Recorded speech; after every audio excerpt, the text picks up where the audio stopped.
Hello दोस्तों। आज सैंधव सभ्यता और संस्कृति का लास्ट थ्योरी है। तो आज सिंधु सभ्यता का ख़त्म करेंगे थ्योरी के साथ। तो स्टार्ट करते हैं। पिछली थ्योरी में बताया था सिंधु सभ्यता के वस्त्र उद्योग प्रमुख था वस्त्र उद्योग। और मनका बनाने का कारखाना कहाँ मिला था? लोथल और चहुंद्रो से। और सीप उद्योग लोथल और बालाकोट में प्रसिद्ध था। और मोहनजोदड़ो से तांबा के 2 उपकरण से लिपटा हुआ सूती धागा का कपड़ा मिला। ये पिछली थ्योरी में किया था। अब शुरुआत करते हैं। प्रमुख धातु एवं प्राप्ति स्थल। तो प्रमुख धातु और प्राप्ति स्थल में तांबा कहाँ मिला है? खेताड़ी में, राजस्थान एवं बलूचिस्तान में। लाजबर्द अफगानिस्तान में, बदखानसान और फिरोजा और टीन मिला है ईरान से। चांदी मिला है राजस्थान की जावर एवं अजमेर खानों से, अफगानिस्तान एवं ईरान से। सीसा मिला है अफगानिस्तान और अजमेर से। और शिलाजीत मिला है हिमालय से। और गोमेद मिला है गुजरात से। तो यह आपको याद रखने होंगे। आगे चलते हैं। सिंधु सभ्यता के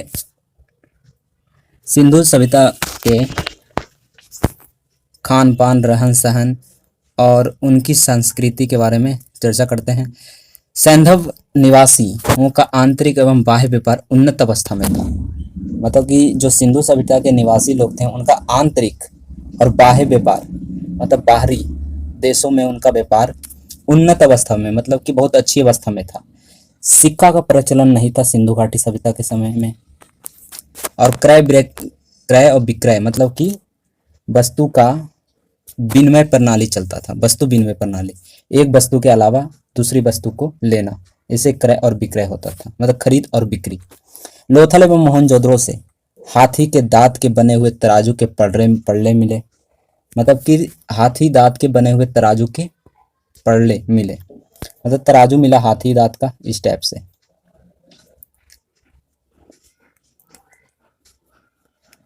इस टाइप से मिला। और जो बटखरा बना था बाट, उनके बाट मुक्ता घनाकार थे। मतलब कि घनाकार मतलब इस टाइप से।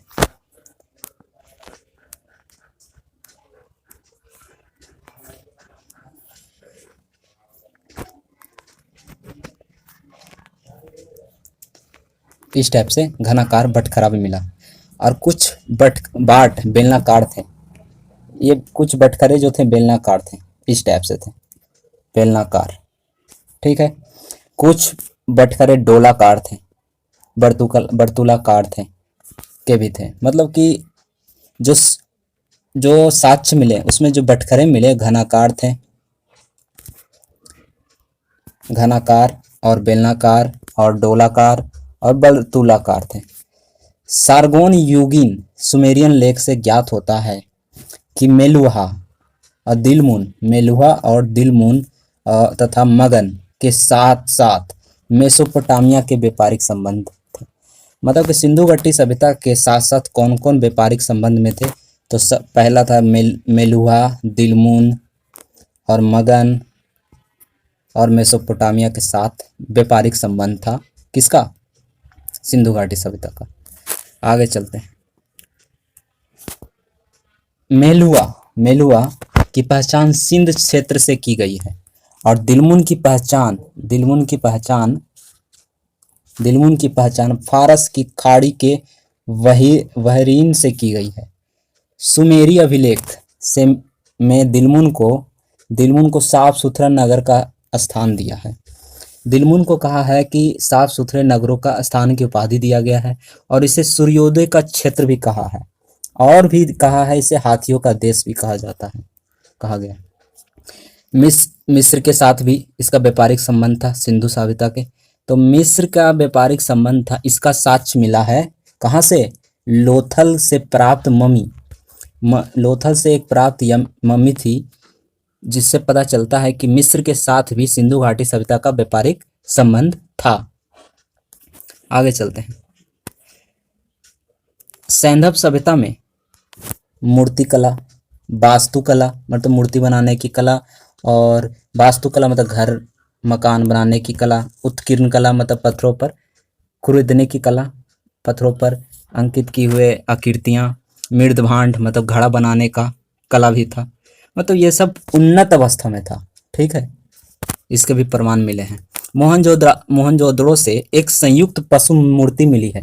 क्या मिली है? एक पशु मूर्ति मिली है जिसमें शरीर जो है भेड़ का है। क्या है?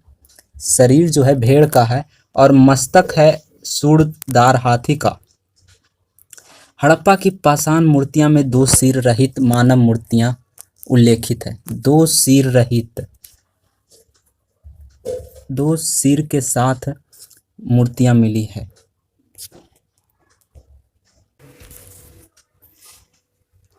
जितना भी धातु मूर्तियां बनाई जाती थी वो लुप्त मोम की बनाई जाती थी, अर्थात उसका पैटर्न लॉस्ट पैटर्न मतलब लॉस्ट बैग्स किसके द्वारा बनाई जाती थी।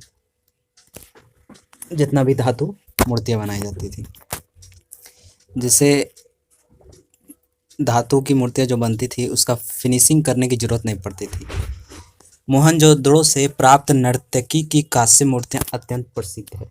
मोहनजोदड़ो से एक नर्तकी की कांसा की मूर्ति मिली, नर्तकी की। ठीक है। लोथल से कुत्ते, और कालीबंगा से ताम्र मूर्ति मतलब तांबे की मूर्तियां मिली। चहुंदड़ों से इक्का बनाना, चहुंदड़ों से क्या मिला? इक्का गाड़ी मतलब एक पहिए का गाड़ी, और बैलगाड़ी मतलब दो पहिए वाला गाड़ी की मूर्तियां मिली। क्या मिली? मूर्तियां मिली। ये सब मूर्तियां मिली। अब मृत मूर्तियां मतलब मरी हुई मूर्तियां पुरुषों की मिली, स्त्रियों की मिली, और पशु पक्षियों की भी प्राप्त हुई। मानव मूर्तियां अधिकतर स्त्री की मिली। तब इसीलिए कहा गया कि मानव मूर्तियां स्त्रियों की ज़्यादा मिली, इसलिए सिंधु सभ्यता समाज को मातृसत्तात्मक कहा जाता है। सर्वाधिक मृत मूर्तियां मतलब मरी हुई मूर्तियां पशु पक्षी की मिली। आगे चलते हैं। सैंधव काल में सर्वाधिक मोहरे क्या चीज के बने थे? सैल खड़ी के बने थे। बचपन में आपने स्लेट पर पढ़ा होगा, तो उसी स्लेट को कहते हैं सैल खड़ी। तो जितना भी मोहरे थी सैल खड़ी के बनी हुई थी। और इसके अतिरिक्त कांचली मिट्टी मिली। क्या मिली? कांचली मिट्टी, चरट, गोमेंद और मिट्टी आदि के बने हुए मोहरे मिले। मतलब कि मिट्टी के भी बने मोहरे मिले, कांचली मिट्टी के भी मिले, चारट के भी मिले और गोमेंद के भी मिले। लेकिन सर्वाधिक मोहरे किस क्या चीज के मिले? सैल खड़ी के मिले। अधिकांश मोहरे वर्गाकार थे, मतलब कि इस आकृति के बने हुए थे, वर्गाकार। कुछ चौकोर थे, कुछ मोहरे घनाकार थे, मतलब कि कुछ मोहरे इस टाइप से थे, घनाकार। ठीक है। कुछ मोहरे गोलाकार थे, गोलाकार इस टाइप से गोलाकार थे। और कुछ मोहरे बेलनाकार थे, ये बेलनाकार हो गया आपका। ठीक है, इस टाइप के मोहरे मिले। तो सिंधु सभ्यता के मोहरों में सर्वाधिक अंकन मतलब कि सर्वाधिक सभी मोहरों में चित्र किसका बना हुआ था? एक सींग वाला बैल का, एक श्रृंगी बैलों का बना हुआ था। किसका बना हुआ था? एक सींग बैलों का बना हुआ था, जिसमें बैल था जिसका एक ही सींग था। और उसके बाद कुबड़ वाले बैलों का मिला। कुछ मोहरे में सर्वाधिक मोहरे जितने मिले एक सींग वाले बैल और चित्र बने हुए थे, और कुछ मोहरे में मिले कुबड़ वाले बैले। ठीक है, अब आगे चलते हैं। पशुपति शिव का प्रमाण कहाँ से मिला? मोहनजोदड़ो से। मोहनजोदड़ो में एक मोहर मिला जिस पर पशुपति शिव का अंकन किया हुआ था, मतलब कि उत्कीर्ण किया हुआ था। उस पशुपति शिव का चित्र बना हुआ था, जिस पर योगी की आकृति बनी हुई थी। जिस पर किसकी आकृति बनी हुई थी? योगी की। और उस योगी के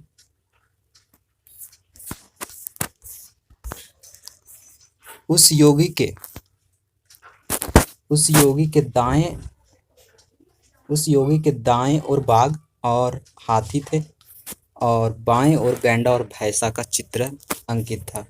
और दो हिरन उसके सिंहासन पर बैठे हुए थे, दो हिरन भी बने हुए थे। योगी के सिर पर त्रिशूल बना हुआ था, जैसे आभूषण है। और इसके 3 मुख थे।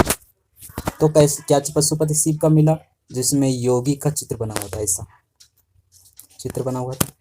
ये तीन तीन त्रिशूल बने हुए थे, ऐसे 3 त्रिशूल बने हुए थे इस टाइप से, जैसे आभूषण हो। और दाएं तरफ क्या था, बाघ और हाथी और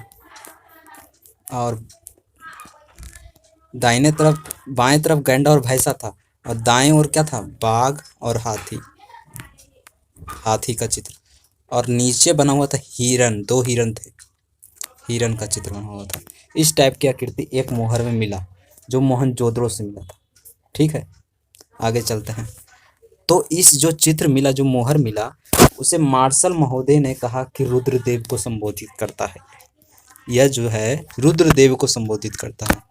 सैंधव मृदभांड, मतलब कि सैंधव सभ्यता में जितने भी घड़े मिले वो लाल कलर के थे या फिर गुलाबी कलर के थे, और कुछ मृदभांड लाल रंग से रंग कर उस पर काली रंग की चित्रकारी की हुई थी, काली रेखाओं से चित्रकारी बने थे। और चित्र में क्या क्या था, बर्तन पर जितना भी कुछ बर्तन था उसमें चित्र बना हुआ था, मोर का, हिरन का, कछुआ का, मछली का, गाय का, बकरा का, पीपल का, नीम का, खजूर का, केला का आदि का चित्र बना हुआ था बर्तन पर। और चित्र क्या चीज़ से बना हुआ था, काले रंग का। और जितना भी बर्तन था लाल रंग का होता था या फिर गुलाबी रंग का होता था। सैंधव मृदभांड, मतलब कि जो घड़ा था, कटोरी थे, मार्तबान थे, और तस्तरियाँ थी, थालियाँ थी, ये सब प्रमुख थे। अब आगे चलते हैं आभूषण के बारे में। क्यों वहाँ सिंधु सभ्यता के जो लोग थे वो स्त्री या पुरुष हो दोनों आभूषण पहनते थे। सोने चांदी के अतिरिक्त हाथी के दांत और शंख आदि जैसे आभूषण भी पहनते थे। सैंधव सभ्यता मातृ देवी की पूजा करते थे, मतलब कि माता देवी की पूजा किया करते थे। हड़प्पा से एक स्त्री की मूर्ति से उसके गर्भ से निकला हुआ एक पौधा दिखाया गया है।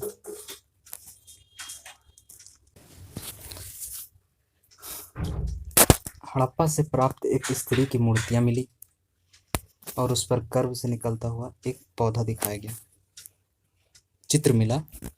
तो यह संभवतः मतलब कि कहा गया कि ये देवी धरती की मूर्ति थी, धरती की मूर्ति थी, अर्थात जिसे लोगों ने उर्वरता की देवी समझते थे। तो ये कहाँ से मिला, हड़प्पा से। और इसकी पूजा उसी तरह करते थे जिस प्रकार मिस्र के लोग नील नदी की देवी आइसिस को करते थे। मतलब कि एक स्त्री की मूर्ति मिली जिसमें गर्भ से निकलता हुआ एक पौधा दिखाया गया और कहा गया कि ये धरती की मूर्ति थी और जो उर्वरता की देवी थी। तो इसकी पूजा उसी तरह से लोग सिंधु सभ्यता के लोग करते थे, जैसे आइसिस जो मिस्र में है, नील नदी की देवी मानी जाती है। मिस्र के लोग वहाँ आइसिस की पूजा जिस तरह से करते थे उसी तरह से ये स्त्री की मूर्ति की किया करते थे। मातृदेवी एवं शिव की पूजा, मातृदेवी मतलब ये मूर्ति की पूजा, और शिव की अर्थात रुद्रदेव, जो मार्शल ने कहा था कि रुद्र शिव की पूजा के अतिरिक्त ये लोग पशुओं, पक्षियों और वृक्षों की भी पूजा उपासना किया करते थे। ठीक है। लोथल और कालीबंगा एवं बनावली के पुरस्थलों से अग्निकुंड तथा यज्ञ वेदियां के साक्ष्य मिले। कहाँ कहाँ से मिले, लोथल, कालीबंगा और बनावली से अग्निकुंड मिला और यज्ञ वेदियां के साक्ष्य मिले। ठीक है। अब चलते हैं कि जब लोग दफनाते थे आदमियों को, जो लोगों को दफनाते थे, तो उनकी दिशा कैसी थी, उत्तर से दक्षिण दिशा, अर्थात इधर उत्तर सर रखा जाता था और इधर दक्षिण की ओर पैर रखा जाता था। ठीक है। सब दफनाने की ये सबकी प्रथा थी कि उत्तर से दक्षिण की दिशा में सबको दफनाया जाएगा। लेकिन कुछ जो सब मिले अर्थात शमशान घाट मिले, उसमें से कालीबंगा में दक्षिण तरफ सर रखा गया। किसके तरफ, दक्षिण तरफ। और पैर किधर रखा गया, उत्तर की तरफ। ठीक है। इस टाइप से कालीबंगा में मिले। अब चलते हैं रोपड़। तो रोपड़ में मिला पश्चिम से पूरब, पश्चिम हो गया आपका, इधर पश्चिम तरफ सर हो गया और पूरब की तरफ पैर रखा जाता था। रोपड़ से मिला, कहाँ से मिला, रोपड़ से। अब लोथल लोथल से मिला पूर्व से पश्चिम, ये सर हो गया और ये इधर पैर हो गया। इस तरह से कुछ अपवाद मिले, लेकिन जितना भी शमशान मिला, जितना भी लोगों को दफनाया जाता था, उत्तर से दक्षिण की दिशा ही रहती थी सभी लोगों की। उत्तर सर होना चाहिए और पैर दक्षिण की ओर होना चाहिए। और कुछ आंशिक समाधिकरण के उदाहरण भी बहावलपुर से मिले। बहावलपुर से मिले। आंशिक संविधान मतलब कहने का अर्थ हुआ शरीर का आधा हिस्सा को दफना दिया जाता था और आधा हिस्सा जला दिया जाता था, इसे कहते थे आंशिक समाधिकरण। ठीक है, अब चलते हैं कि सिंधु सभ्यता पतन कैसे हुआ। और बहुत सारे विद्वान और इतिहासकारों ने अपना अलग अलग मत दिया, मतलब कि अपना अपना अलग अलग विचार प्रस्तुत किया। तो मार्शल और मैके और SR राव ने बोला कि बाढ़ के कारण सिंधु सभ्यता का विनाश हुआ। और गार्डन चाइल्ड, मार्टिमल वेलर और स्टार पिगट ने कहा कि आर्यों के आक्रमण के कारण सिंधु सभ्यता का विनाश हुआ। आर्य लोग कहाँ रहते थे? मध्य एशिया के। मध्य एशिया कहाँ पड़ता है? पाकिस्तान और अफगानिस्तान के बीच का क्षेत्र है ये मध्य एशिया। तो वो सिंधु सभ्यता से नज़दीक पड़ता था। तो लोग ये सब महोदय ने कहा, मार्टिमल वेलर ने, कि आर्यों के आक्रमण के कारण सिंधु सभ्यता का विनाश हो गया। कुछ इतिहासकारों का कहना है कि जलवायु परिवर्तन के कारण हुआ। कुछ इतिहासकारों का कहना है भूतात्विक परिवर्तन के कारण हुआ। कुछ इतिहासकारों ने कहना है कि महामारी के कारण हुआ। और कुछ का कहा जाता है कि अदृश्य गाज के कारण हुआ, मतलब कोई अदृश्य शक्तियाँ थी, मतलब कि अदृश्य शक्तियाँ थी जिसके कारण विनाश हुआ। तो ये कुछ कारण है जो आपको याद रखे होंगे। बाढ़ हो गए, आर्यों का आक्रमण हो गया, जलवायु परिवर्तन हो गया, भूतात्विक परिवर्तन हो, महामारी हो गया और अदृश्य गाज। तो आज के लिए इतना ही। अगली क्लास में ऑब्जेक्टिव क्वेश्चन डिस्कस करेंगे। ठीक है, धन्यवाद।